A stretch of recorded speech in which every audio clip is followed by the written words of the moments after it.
Fala pessoal, tudo bem? Começando mais um vídeo sobre o mundo dos investimentos. Hoje falando sobre o caos. Eu não sei quando você vai assistir esse vídeo, quando você vai ouvir esse podcast, mas nós estamos hoje no dia 9 de março de 2020 e hoje foi um dia atípico no mercado financeiro. Hoje a gente teve uma queda no índice Bovespa de 12,17, se eu não me engano, se eu não estiver errado, o que acionou o Circuit Breaker, né? Que nada mais é do que um dispositivo de segurança que a Bolsa usa para poder acalmar os ânimos, arrefecer os ânimos do mercado em momentos de altíssima volatilidade, de medo, de pânico. E a gente vai falar um pouquinho sobre como se comportar em momentos como esse, como o investidor deve se comportar, o que ele deve levar em consideração em momentos como esse. Né? Vou falar também um pouquinho da minha experiência, eu que já vivi alguns circuit breakers aí ao longo da minha história, acho que 7 ao todo, com de hoje, 8. 6 em 2018, 1 em 17 e mais um hoje, 8 circuit breakers. Vou falar o que eu aprendi com isso, o que eu observei desde então. De vez em quando eu vou dar uma olhadinha para cá e para você que está aqui, o meu foco é aqui. Mas se você tiver pergunta, deixa aí pergunta, que no finalzinho, se der, eu respondo. Se eu não conseguir responder enquanto a live estiver acabar, eu respondo para você inbox, mando áudio, mando vídeo, respondo você pessoalmente, tá bom? Vamos lá. Hoje, então, daqui a pouco começa os telejornais, eu não sei, eu estou agora às 19 horas e 45 minutos, para você que está vendo gravado, então daqui a pouco, provavelmente, nos jornais das noites, vai ser o assunto do momento, vai falar sobre o colapso que se deu hoje no mercado financeiro no mundo inteiro. E eu queria falar um pouquinho dessa conjuntura, o que nos trouxe até aqui, por que o dia de hoje aconteceu, né, qual foram os acontecimentos que nos trouxeram até o dia de hoje, para que a gente chegue a alguma conclusão. Que conclusão a gente pode tirar disso tudo? Bom, para começar, obviamente, todo mundo já deve estar cansado de saber, careca de saber, que o gatilho para essa crise de começo de ano é o coronavírus, né? Um vírus que surgiu lá na China, que provoca, a princípio, uma gripe, que ainda não... que por enquanto tem uma letalidade relativamente pequena. A gente fala aqui no Brasil que a dengue mata mais do que o coronavírus, mas é de fato a primeira gripe que a gente tem. O mundo ao longo da sua história, vira e mexe, de tempos em tempos, surge uma gripe diferente, uma gripe que assola o planeta. Mas essa é a primeira que a gente pode dizer da era das redes sociais full time, que todo mundo tem acesso, que tudo se espalha rápido, que todo mundo fica sabendo de tudo, todo mundo sabe de tudo, e as notícias se espalham com uma velocidade incrível, todo mundo tem opinião, e aí as coisas andam muito mais rápidas. Não estou dizendo que rede social é a culpada por isso, muito pelo contrário, eu só estou dando um fato. É a primeira em que a gente tem essa dimensão em que todo mundo está conectado, todo mundo fica sabendo de tudo em tempo real, do que está acontecendo em qualquer lugar do planeta. Então, assim, essa gripe surgiu lá no finalzinho do ano passado, ninguém sabia direito o que ia acontecer, mas o que está acontecendo é que ela está se espalhando pelo mundo devagarinho, ou não, né? Tem gente que acredita que ela está se espalhando com uma velocidade boa, rápida, e como ela ainda é desconhecida, a gente não sabe a dimensão que ela pode tomar, se ela realmente tem baixa letalidade, ou se ela realmente pode matar mais do que está matando. Enfim, existe muito desconhecimento sobre a doença, sobre o problema, e desconhecimento é tudo que o mercado financeiro não gosta. A gente vai falar sobre isso um pouquinho. Se tem dúvida, se o mercado não enxerga o futuro, não enxerga um palmo na frente do nariz, ele fica com medo, né? Então, assim, muito se diz que a gente está vivendo um período de exagero, que não era para ter tanto. Fato é, o que está acontecendo é o seguinte: a gripe está paralisando ou diminuindo bruscamente as economias ao redor do globo, né? Então começou na China, ficaram 2, 3 semanas quase com tudo fechado, escolas fechadas, ninguém saía na rua, ninguém fazia compra, ninguém ia trabalhar. Então, assim, a produção, o PIB foi caindo, a produção econômica, né, a atividade econômica, perdão, foi diminuindo. E isso começou, obviamente, a afetar, porque a China é o grande comprador de qualquer coisa no planeta, né? A China compra de tudo, de todo mundo no planeta inteiro. E ela, diminuindo a sua velocidade, obviamente diminui a velocidade de muita gente. Ocorre que, obviamente, essa gripe saiu da China, né? Começou a se espalhar por outros lugares do mundo.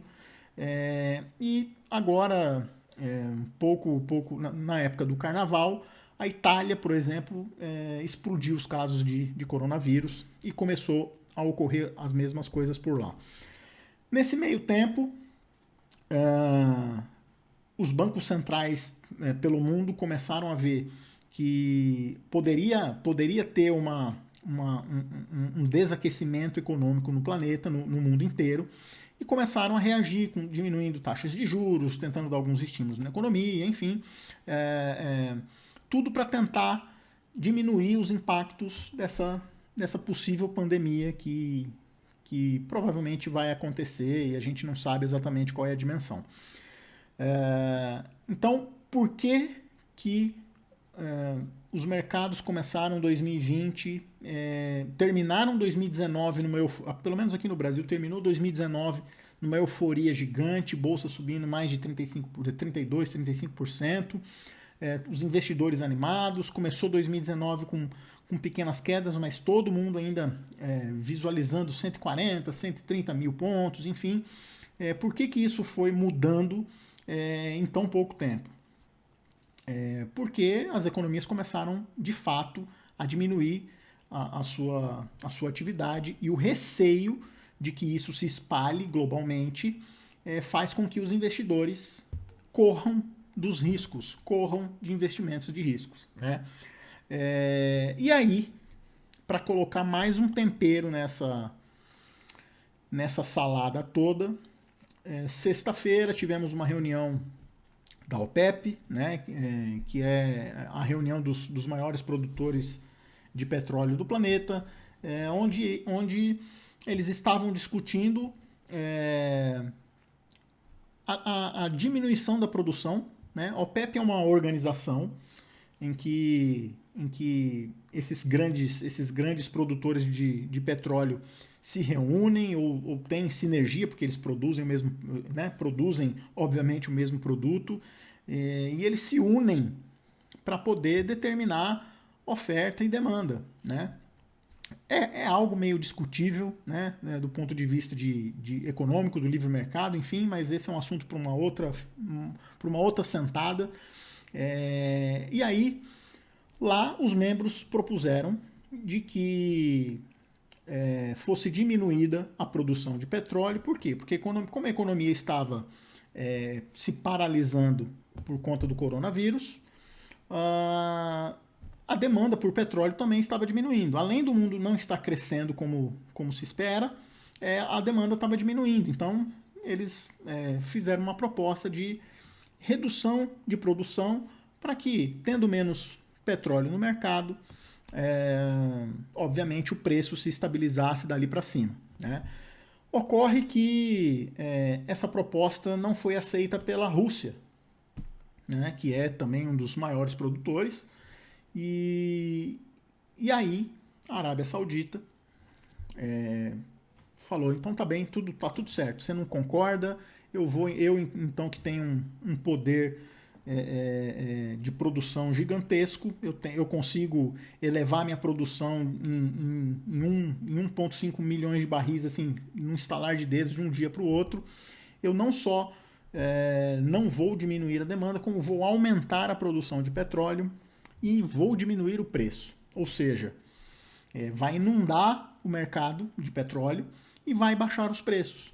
Isso não aconteceu na sexta-feira. A reunião aconteceu na sexta-feira, eles se desacordaram na sexta-feira e no domingo à noite a Arábia Saudita soltou essa bomba no mercado.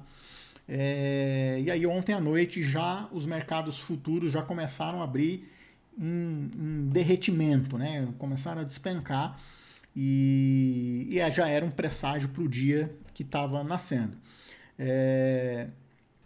Então o petróleo hoje chegou a preços de $30, preços de que a gente não via desde 91, se eu não me engano, que é da Guerra do Golfo, né? 1000 anos atrás.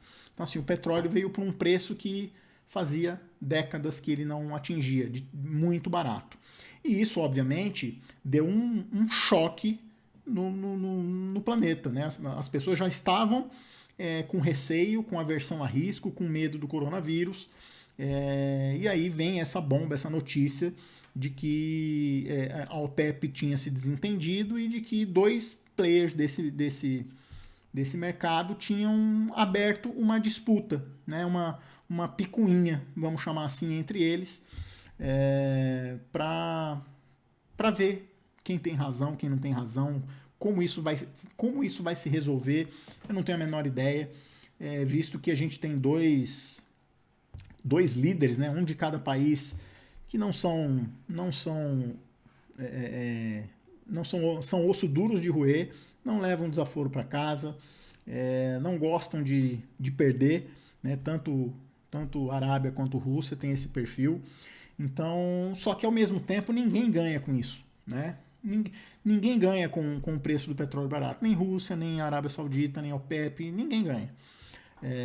Então a gente ainda vai ver alguns desdobramentos que não dá para prever, né? Na sexta-feira ninguém imaginava que algo dessa natureza ia acontecer, então é algo que a gente tem que acompanhar, né? Não se sabe quanto tempo vai durar. É difícil né, prever algo como isso, porque do mesmo jeito que veio a bomba, esses caras podem sentar numa mesa, conversar, negociar e sair uma solução dali, de um dia para o outro também. Não dá para saber. Mas o fato é, como eu disse, isso não interessa para ninguém, né? Essa briga não interessa para ninguém. E aí, como é que o mercado vai reagindo a esse tipo de notícia, né? Como é que o mercado olha para tudo que está acontecendo e reage, né? Você, investidor, os investidores estrangeiros, as pessoas que têm seus investimentos em renda variável, em ativos de risco, como é que elas ficam diante disso tudo, né? Na dúvida, né? O mercado, não dá para a gente desassociar mercado de economia, né? Então, assim, na dúvida, se o investidor, se o mercado tem dúvida de algo, se ele não consegue, como eu disse aqui no começo, não consegue enxergar um palmo na sua frente, se ele não vê o horizonte, se o horizonte está nebuloso, o investidor foge, ele foge do risco. O que é fugir do risco? Ele vende os ativos de risco em troca de segurança. O ser humano é assim, né? O ser humano instintivamente toma esse tipo de atitude desde das cavernas, né? A gente corre dos predadores, a gente se esconde, a gente tem uma ameaça, a gente não consegue determinar a nossa segurança, a gente foge, a gente corre. E os investidores fazem a mesma coisa, só que nos investimentos isso se traduz em quê? Se traduz em liquidez, né? Ou seja, os investidores querem transformar os seus investimentos em ativos o mais líquido e seguro possível, né? O que é liquidez? É dinheiro na mão, é ter dinheiro ao alcance, né? De forma fácil, para transformar aquilo em dinheiro de forma fácil. E aí os maiores investimentos, os melhores e mais seguros investimentos com essas características são ouro, né?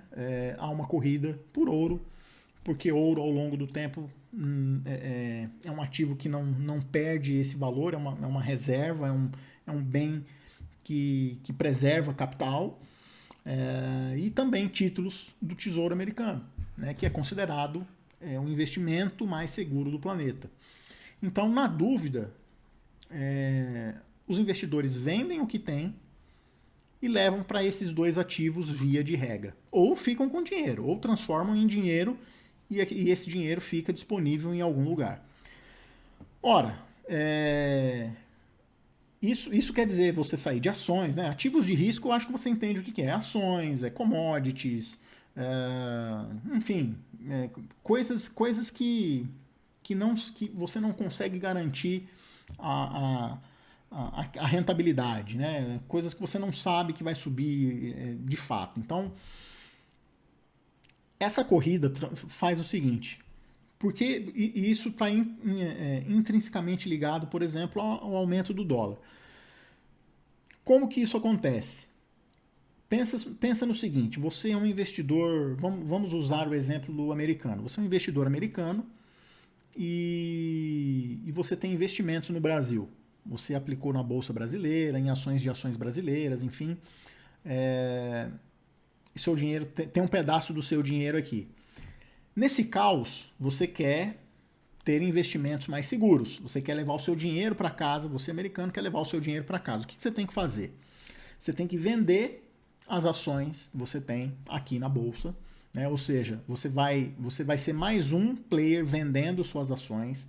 Você vai vender essas ações, vai receber um punhado de reais por ela, né? Porque as ações aqui são vendidas em reais. Você vai pegar esses reais, vai precisar comprar dólar, porque você precisa levar esse dinheiro para casa, e a moeda que você usa lá é dólar. Você vai precisar comprar dólar e enviar isso para os Estados Unidos. Esse é o fluxo financeiro que acontece, né? As pessoas vendem as coisas aqui, pressionam as bolsas e as commodities para baixo, transformam isso em reais, compram dólar, ou seja, a procura por dólar aumenta, por isso que o dólar sobe, compra-se dólar e esse dólar vai para fora, né? Então, uma coisa está interligada à outra. Esse fluxo financeiro pensa num rio, é um rio de dinheiro que está correndo para fora do Brasil, né? O sentido da corrente nesse momento é para fora do Brasil.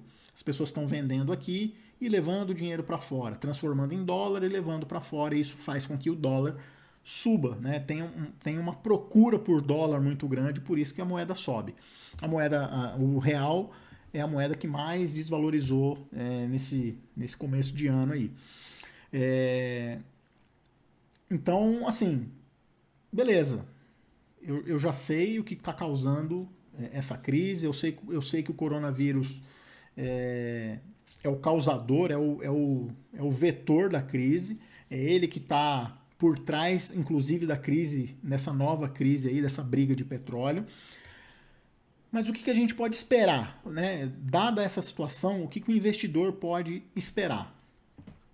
A coisa mais óbvia que a gente pode dizer num momento como esse é de que o que a gente pode esperar e o que a gente já está vendo já há alguns dias é volatilidade. Uma palavra difícil, parece que é coisa de intelectual, que você olha as pessoas comentando volatilidade para lá, volatilidade para cá, que tem aumentado, que a volatilidade, todo mundo fala de volatilidade, que tem duas definições. Tem a definição do livro, né, que é uma medida estatística, né, que mede a frequência e o tamanho das oscilações de um ativo, por exemplo, né? Ou seja, o quanto aquele ativo vai oscilar, qual é o tamanho dessa oscilação e qual é a frequência dessa oscilação, assim, para ser bem simples, para que você entenda.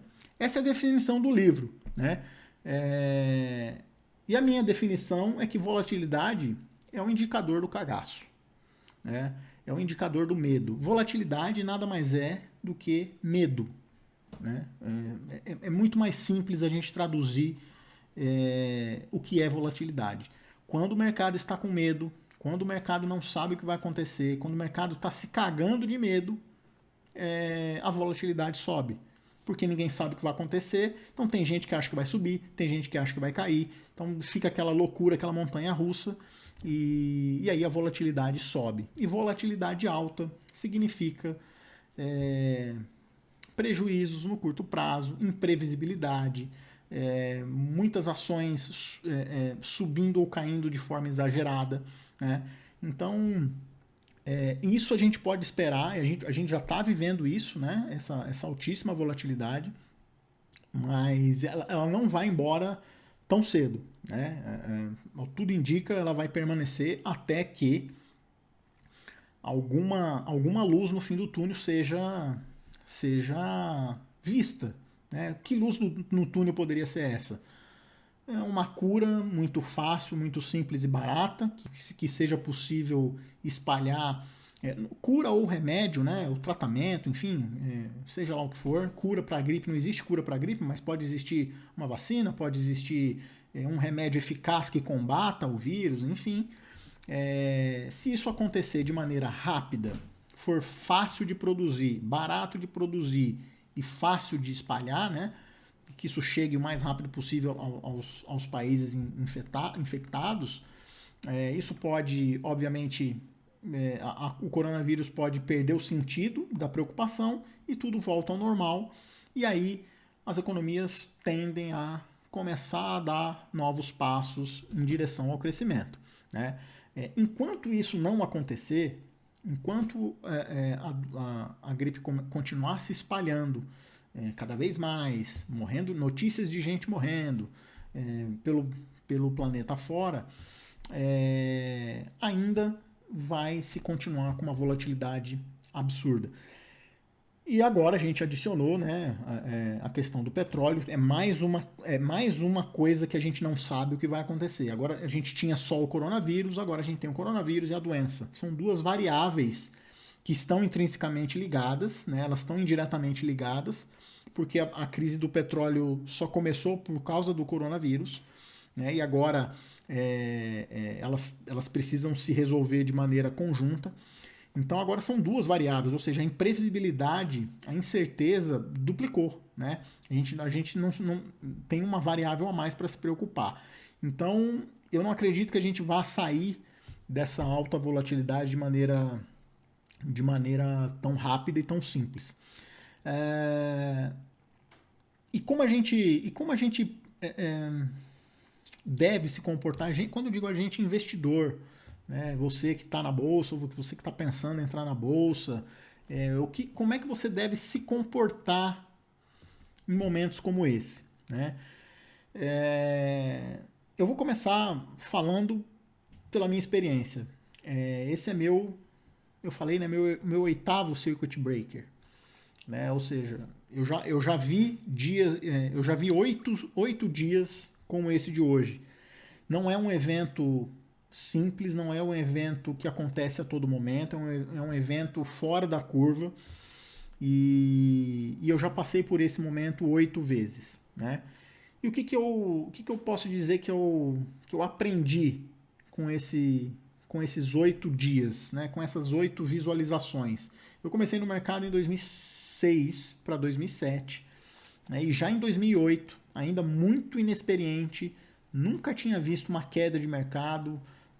Quando eu comecei no mercado financeiro, eu lembro que era simples, bolsa era muito simples, era comprar, esperar e vender. Estava numa alta absurda, tudo era fácil, todo mundo ganhando dinheiro, e parecia o mundo dos sonhos, até que veio 2008 e mostrou que, cara, não é que a bolsa cai, e não é que ela cai mais de uma vez. Ou seja, essa não foi o primeiro circuit breaker, não terá sido o último. Você vai viver, você que está começando no mercado, que já está no mercado e tem ainda uma vida pela frente, vai viver outros dias como esse. Então, assim, não se iluda, não é o fim do mundo, o mundo não acabou, as empresas não explodiram, as empresas continuam lá, né?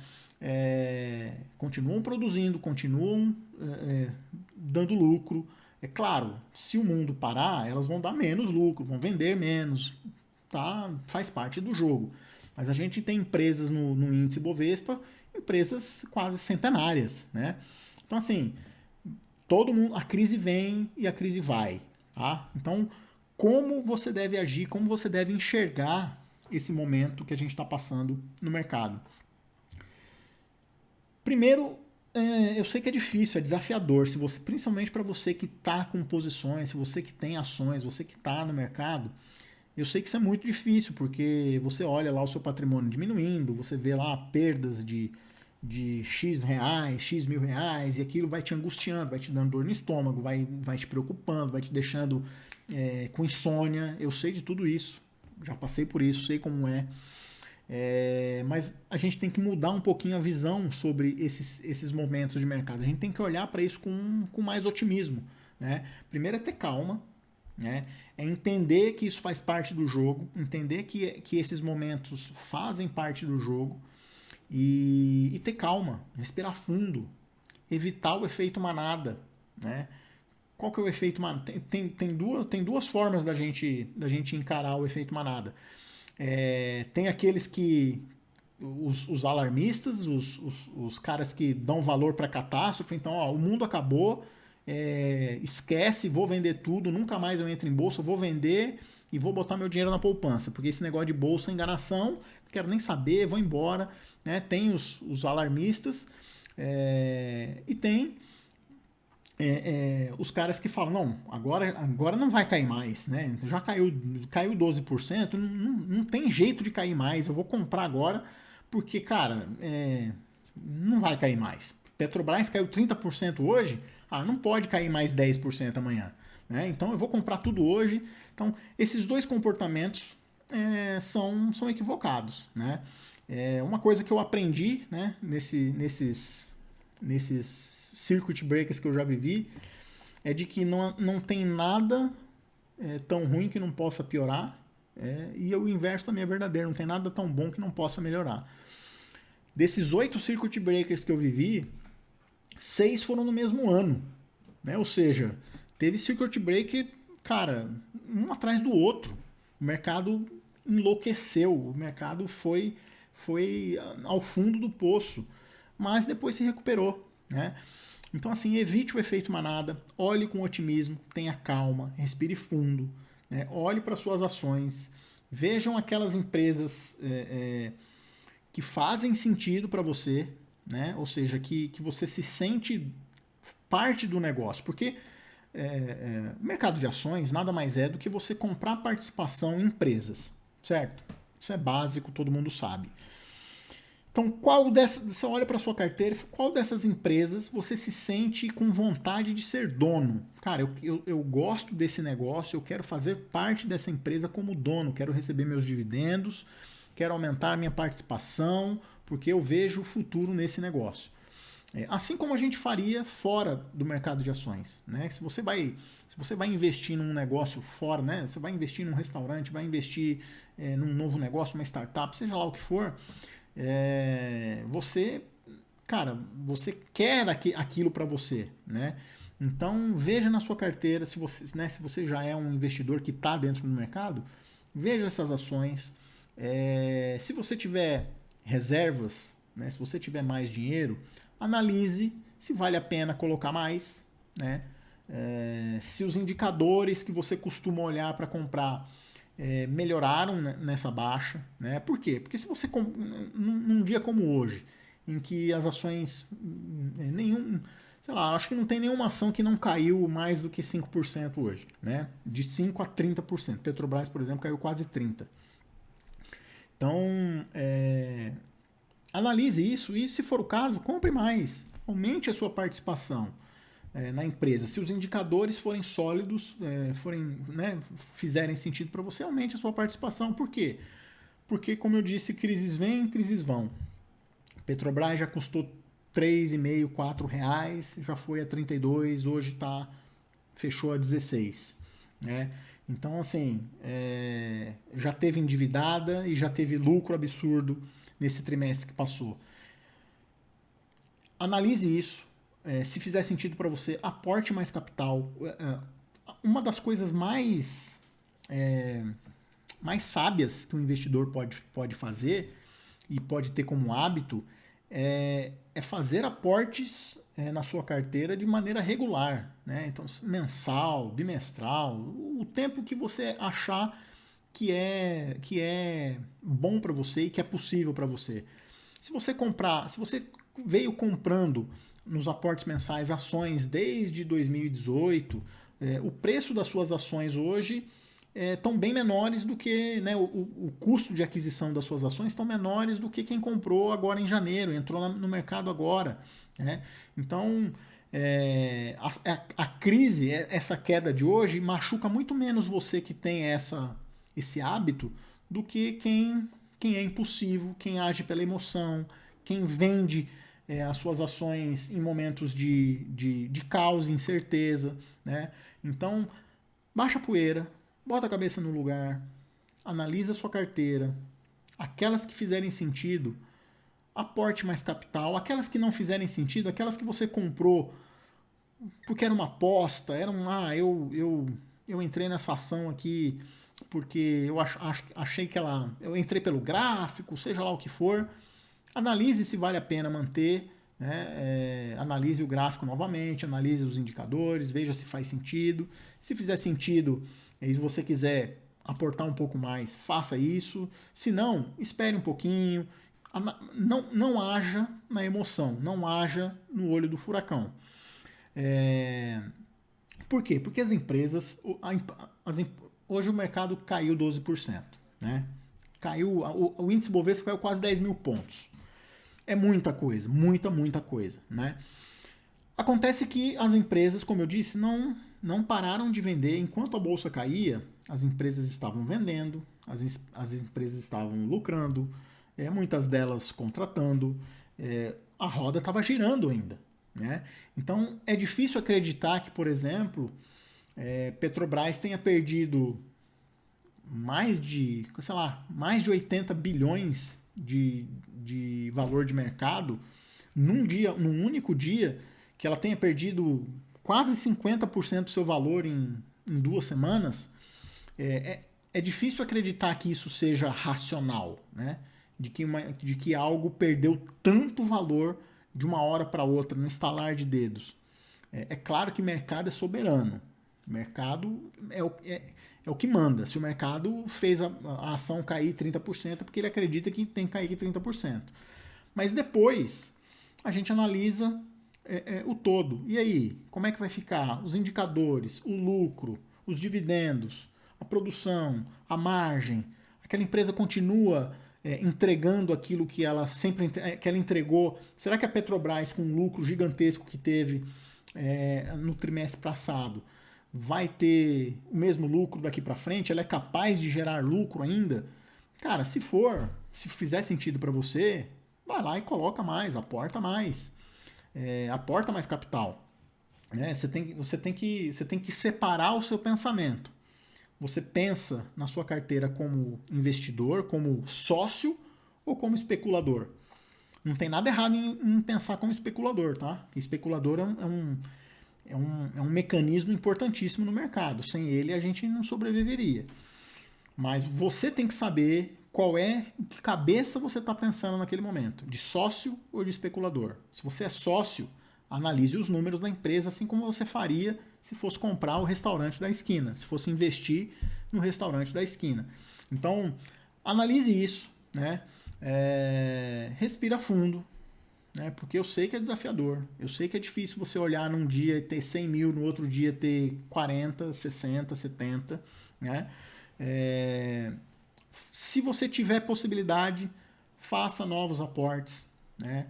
E se tiver possibilidade de fazer novos aportes, não os faça de uma vez só, né? Porque não é porque caiu 12% hoje que não pode cair amanhã. Não é que não pode cair semana que vem, que não pode continuar caindo, que o índice pode voltar para os 70 mil pontos. Ninguém garante isso, tá? Não há nenhuma garantia de que isso não possa acontecer, tá? Aliás, a bolsa em dólar, né? Essa é uma medida que eu gosto muito de analisar, e você pode analisar isso também, é analisar o índice Bovespa em dólar, né? Porque isso dá uma visão do que o estrangeiro está vendo, do que o investidor europeu, americano, asiático está olhando, porque ele olha tudo em dólar, né? Então o índice brasileiro, o índice Bovespa em dólar, está próximo dos 15 dos 15, não, 18 mil pontos. Né? Eu fiz a conta agora à tarde e esqueci. 18 mil pontos em dólar. Tá? O nosso fundo, a nossa mínima em 2018, que foi a maior crise que o mundo já teve depois de 1929, aquele fundo, a mínima daquele fundo foi na casa dos 12.700, 13 mil pontos. Então a gente está muito perto daquele fundo. Só que o tamanho da crise é muito menor do que naquele momento. Então analise se é uma boa oportunidade, se não é. Essa análise só você pode fazer, claro, com ajuda, com relatórios, com leitura. Se você quiser tirar dúvida, manda inbox, a gente bate um papo. Mas assim, tenha isso em mente, né? Faça aportes regulares, porque a gente pode estar diante de uma oportunidade. Se você tiver essa condição, repito, não faça de uma vez. Amanhã, não pegue todo o seu capital e compre tudo nas ações. Compre um pedaço, fique com caixa para poder fazer novas compras em caso de novas quedas. Se as quedas continuarem, você tem fôlego e tem capacidade de comprar mais, de fazer mais aportes.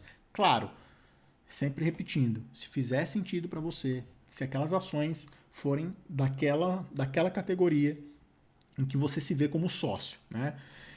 Outra dica, não fique acompanhando as cotações a todo momento. Tá? Isso vai consumir o seu psicológico, não vai impactar na sua produtividade, vai impactar no seu dia a dia.